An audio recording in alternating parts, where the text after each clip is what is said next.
Yes, it had to be done. To deceive the heavenly principles, you must first deceive yourself. She did very well. If she had let her resolve falter even once in these 5 centuries, Fontaine would have been doomed to the most tragic fate. It seems that trusting humanity was the right decision after all. I believe that I understand how your deception works, but that is only half the truth, is it not? How would you build on this foundation to save the people of Fontaine? That is the most important thing. Ah, good. Of course, the Iudex of Fontaine has pinpointed the crux of the issue. I'm sure you've long sensed that the Oratrice is no simple machine, yes? I've always suspected that it had its own consciousness, and Lenny did mention that he heard a human voice within the core chamber. It now seems that that person was you, hidden within the machine all along. Am I right?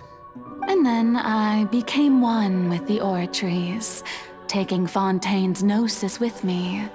Yes, it would seem so, wouldn't it? Alas, your understanding of this device still lacks sufficient depth. In truth, it is no enactor of justice. It is, in fact, a device created to kill the god of justice. I beg your pardon? Oh, you have it. And to be more precise, not only will the Oratrice take down the god of justice, it will also take down the divine throne upon which she has been placed. I mean, did you think I would be the sort to enjoy peaceful repose while Farina suffered? My work over these last 500 years has been to constantly accumulate indemnitium within the Oratrice. But really, some have already discovered that only a small fraction of the energy generated by the device was ever used to provide power to Fontaine. The vast majority had to be, accumulated to enact this death sentence. It was all part of your plan then? Both the trial and the sentence? Indeed. This power, accrued over 5 centuries, could have sustained Fontainians for millennia had it only been used for that purpose. Almost all of it has now been stored within the Oratrice. But only power of this magnitude could hope to destroy the Hydro Archon's divine throne, shaking the rules established by Celestia and breaking through the institution that is the Seven. So the Oratrice's call for death was for neither Farina nor Focalors, but for the Hydro Archon. The destruction of that divine throne. If I do not misunderstand your intent, you must be... returning what's rightfully yours to you, of course. In other words, this was all done to return the authority of the Hydro Archon to the Hydro Dragon of this planet. But...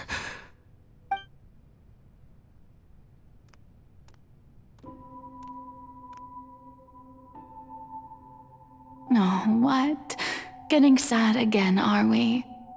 The authority of the ancient dragons shall soon be yours once more, O Hydro Dragon Sovereign. And this is the face you make. all you've done throughout the years is just so you can sacrifice yourself at the very end. I've never quite seen it that way, you know. Even now, I'm quite pleased at how well my deception worked.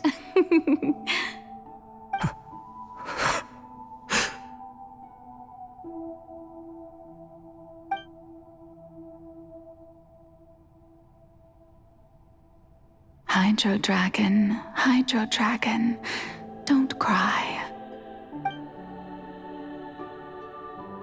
I must say, had it been within my rights, I would have loved to judge the heavenly principles themselves.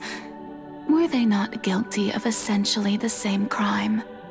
Egeria stole the power of the primordial sea, and the heavenly principle stole the power you ancient dragons possessed. I, for my part, am the god of justice. And is it not just that your original powers should be returned to you? Speaking of justice, I have always believed that justice lies in the process of pursuing human existence itself. So, if the theft of the primordial sea's might was Fontaine's original sin, then, leaving matters of procedural right and wrong aside, the descent of the Fontanians as humans and their right to exist in this world would be Fontaine's original justice. In other words, existence was Egeria's justice, and to me, justice is the continuation of that existence. Defying the prophecy and ensuring that Fontaine's people shall live on, that should be the justice enthroned over all others. At this point, we, whether it be myself or all other Fontanians, have shouldered the burden of this sin for far too long. Iudex Nervillet, the highest judge in our land, when you regain your full power as an elemental sovereign, what verdict shall you pass upon us? So when I was invited to the court of Fontaine to serve as Iudex, I see now that that was your idea too. At last, I now understand the true purpose behind this position. In the beginning, I was uninterested in human existence. But these 5 centuries of living alongside them have gradually brought about mutual understanding between us. And I have even attempted to feel as they feel. You are a devious one, Focalors. Things being as they are, surely you know that I could never declare them to be guilty.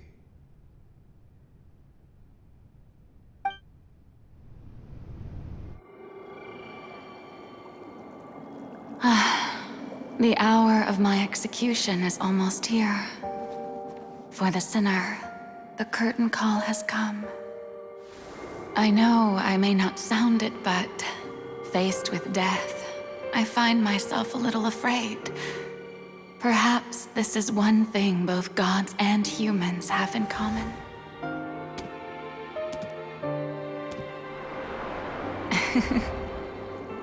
Farewell, Nervillet. I hope you've enjoyed the part you played these 500 years.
Iudex Nervillet, hereby declare,